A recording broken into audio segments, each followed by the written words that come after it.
Moving over to topic two, let's talk a little bit about VR, virtual reality. Good, bad, indifferent, conflicted, who knows. So the reason I want to talk about VR, well, there's a few reasons I want to talk about VR.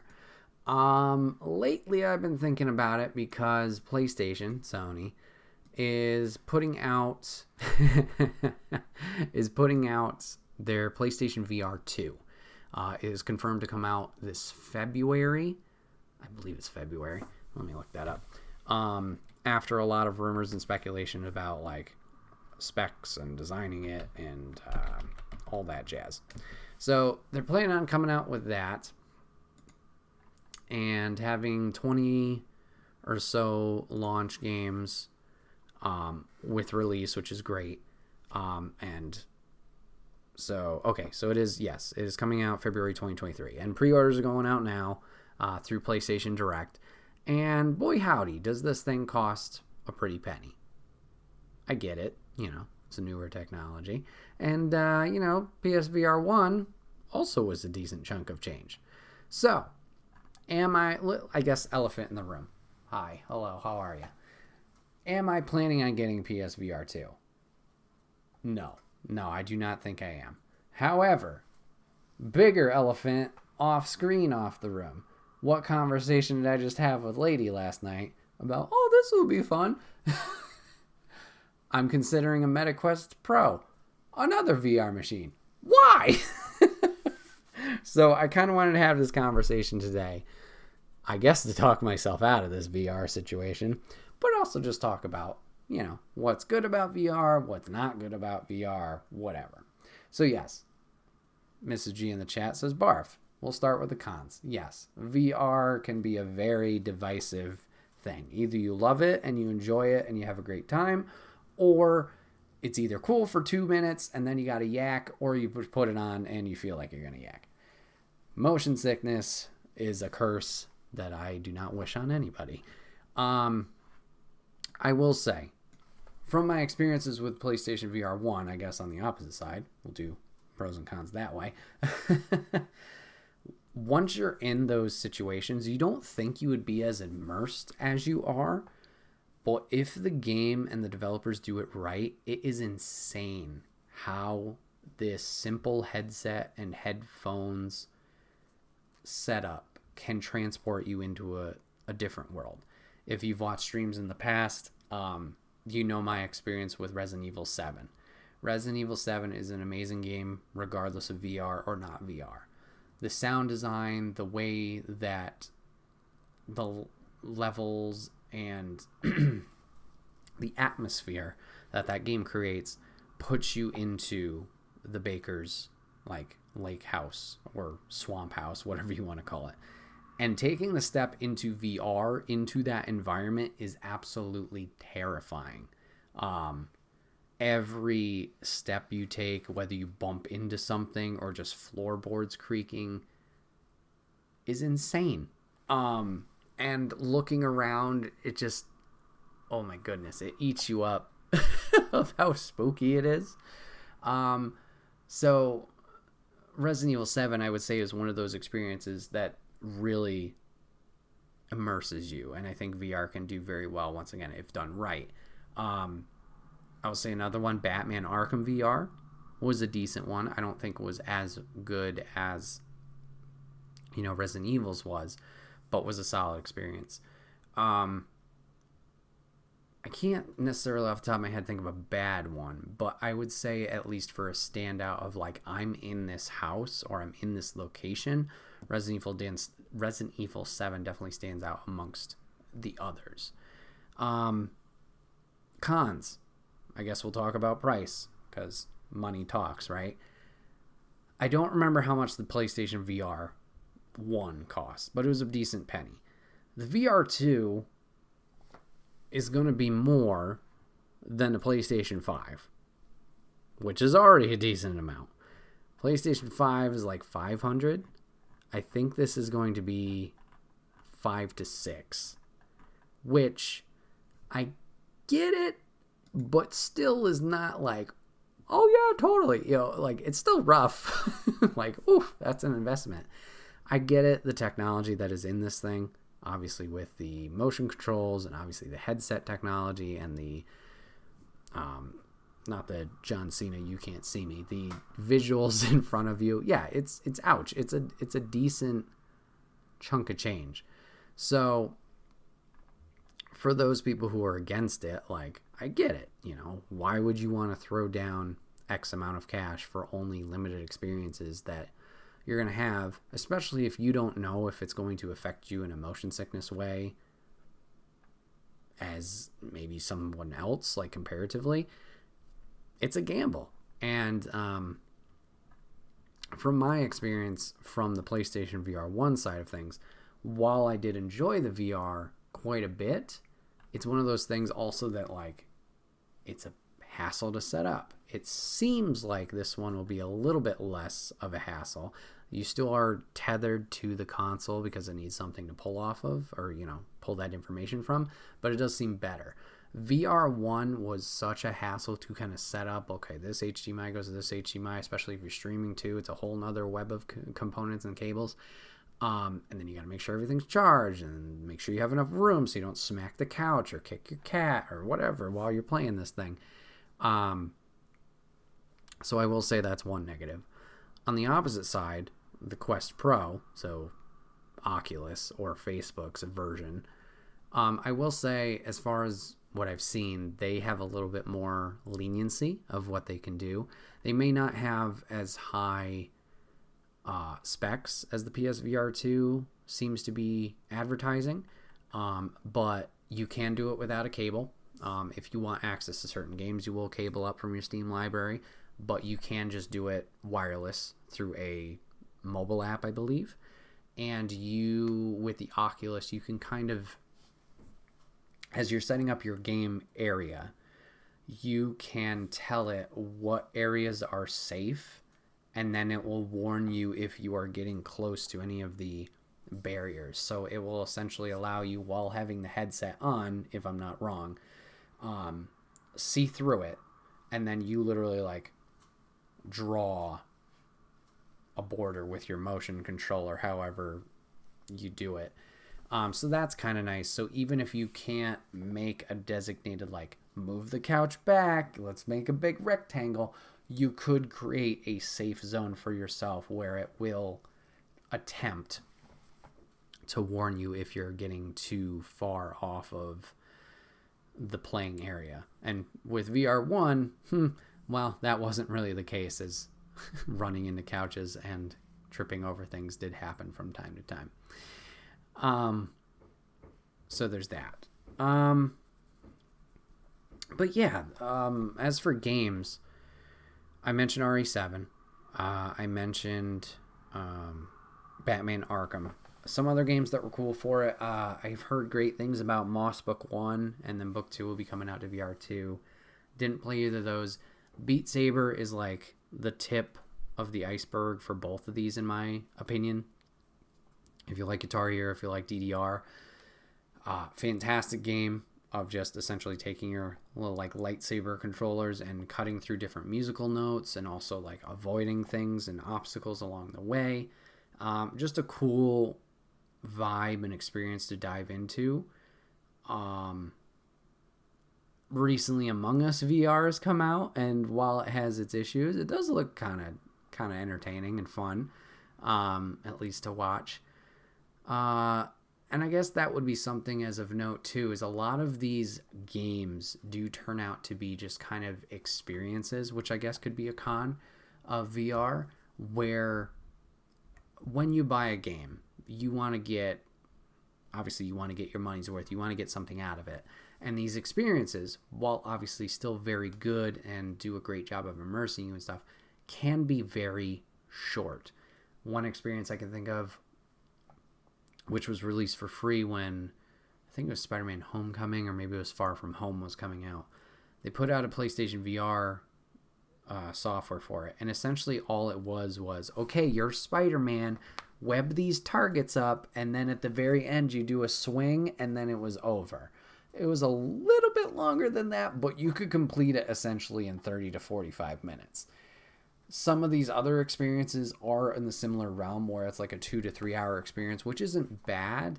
It's just sometimes it's like you're just starting to kind of get the, not the interest, but you're just starting the engine, you're just starting the experience, and then you're wanting more after, but then there is no more after. So there haven't been many VR experiences that have been like a 6 to 8 hour experience as far as I know. RE7 was the full Resident Evil 7 game that you could play through, and that was incredible, especially being one of the earlier titles to do that. Batman Arkham VR wasn't bad, but that was maybe 4 to 5, and it was limited in ways of like you didn't have full freedom of Batman. You would kind of teleport from area to area as you moved along and just solve different puzzles. Didn't do any combat or anything like that. So yeah, it's going to be interesting to see as VR2 launches, and as I guess, Oculus and other companies kind of proceed with VR, kind of to see how these experiences kind of grow and evolve over time. I know Half-Life Alyx is another VR title that a lot of people have talked highly about. I'm not sure how long that experience is, but it seems like it's a more healthy one or hardy one. As for the VR2 launch titles, like I said, they do have 20 that I believe they'll be launching with, which is great. They have, I guess their standout would be Horizon Call of the Mountain. So this kind of ties into the Horizon Zero Dawn, Horizon Forbidden West, that universe. I don't know too much about the game, but I'm interested to see what kind of experience that is, at least from a gameplay and time, I guess, investment point. Like, is this just a simulator where you're experiencing that world from a first-person perspective, or are you actually going to be journeying through? Are you dealing with the robotic, animals and trying to take them out? Are you scaling things by climbing them? What's the full experience you're going to be having in this? I'll be intrigued to see. Firewall Ultra, I think this is a follow-up to a Firewall game that was announced on PlayStation VR 1, essentially a shooter, did decently well. Resident Evil 8 Village now finally has a full VR mode, so that is a decent experience in there in a full game, so that'll be cool to see. There's Star Wars Tales from Galaxy's Edge. I want to say this is just a walk-around Star Wars experience, so could be cool, transporting you into that scenery, similar to, I guess, a Disney park with the Millennium Falcon and then Batuu, but I don't know what you're doing as a player other than just being there. No Man's Sky, decent, not a game for me, but I think that's a full one. Some other ones I don't know too much about. We got The Walking Dead Saints and Sinners. We got Demeo. And that's all the ones they list here. PlayStation blog, you gonna give me some more? Of course I gotta search for it, don't I? So yeah, it's $550 at launch. So that gets you the headset, 2 controllers. You could also get a bundle for $600 being with the Horizon game. You get a charging station for $50 if you want to be fancy. Nope, it didn't list the games there either. Thanks, PlayStation. Maybe in this article? 11 new. Dark Picture Switchback VR. That's like a rail shooter. So essentially a kind of arcade style. Shoot targets, shoot bad guys. Crossfire Sierra Squad, no idea. Light Brigade. Ooh, City Skylines VR. How the hell is that gonna work? Are you like God mode, just hovering over building cities? Maybe. Cosmonius High. Okay. Oh boy, a Hello Neighbor game. Hello Neighbor, Search and Rescue. I think that's the, what's the term? It's like Evolve, where it's like 1v4.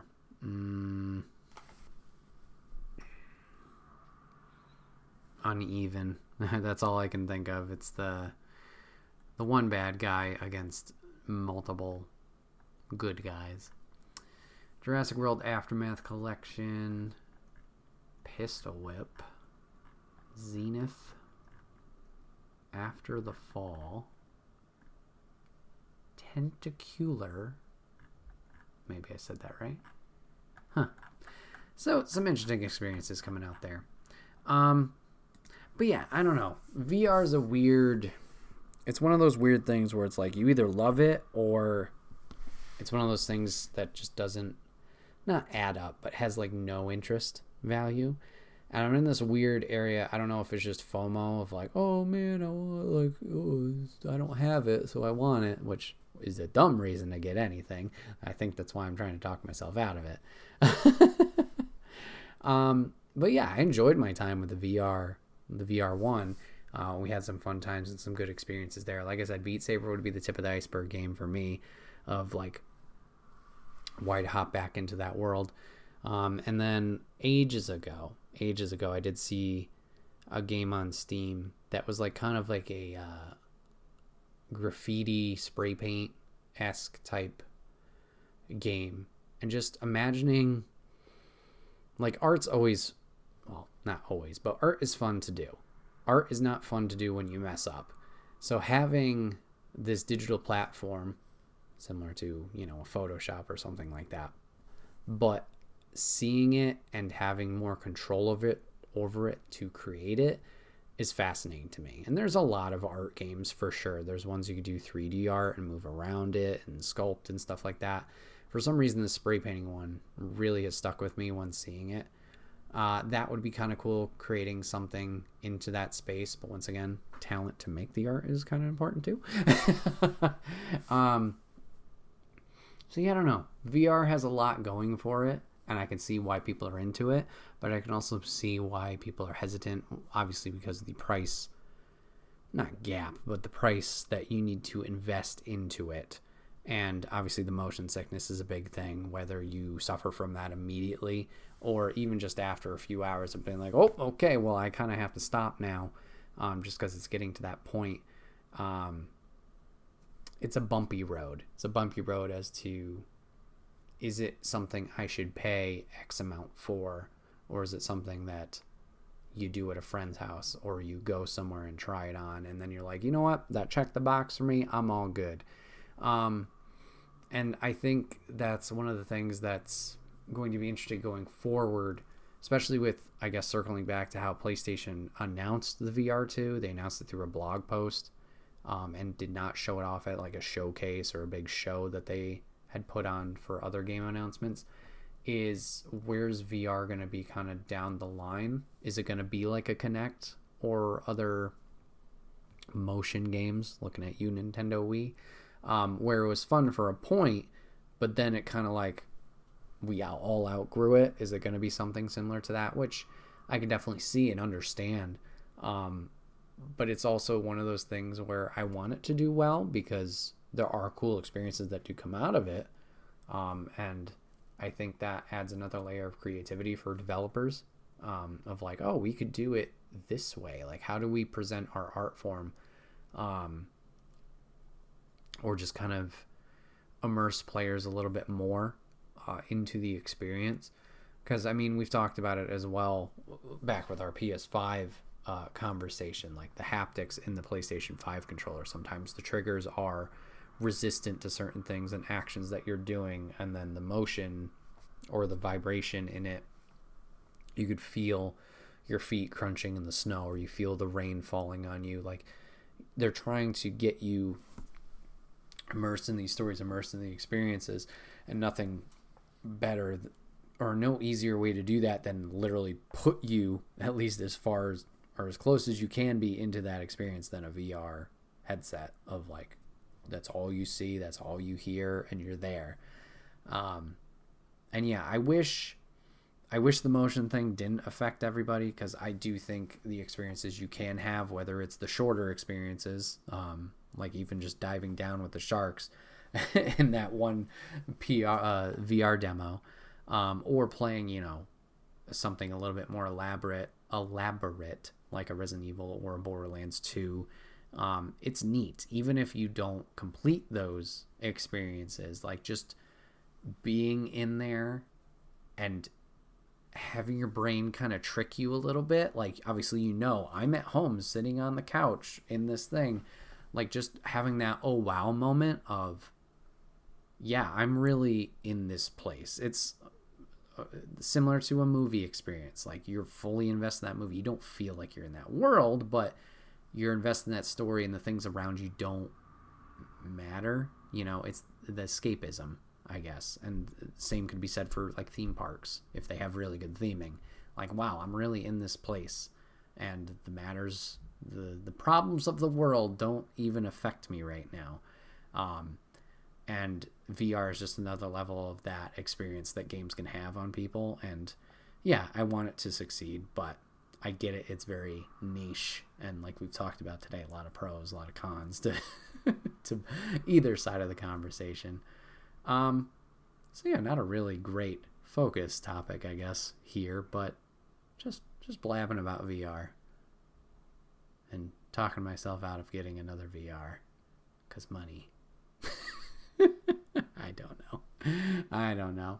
This has been another episode of the Wait, What Are We Talking About podcast. My name is Bret, aka Enigma 9011. Appreciate you guys hanging out with me, giving us a watch, giving us a listen. If you guys want to catch it live, you can always go over to twitch.tv/Enigma9011 every Sunday, usually at 8 p.m. Eastern. You join the chat and the conversation over there, like Mrs. G and Papa Griff did today.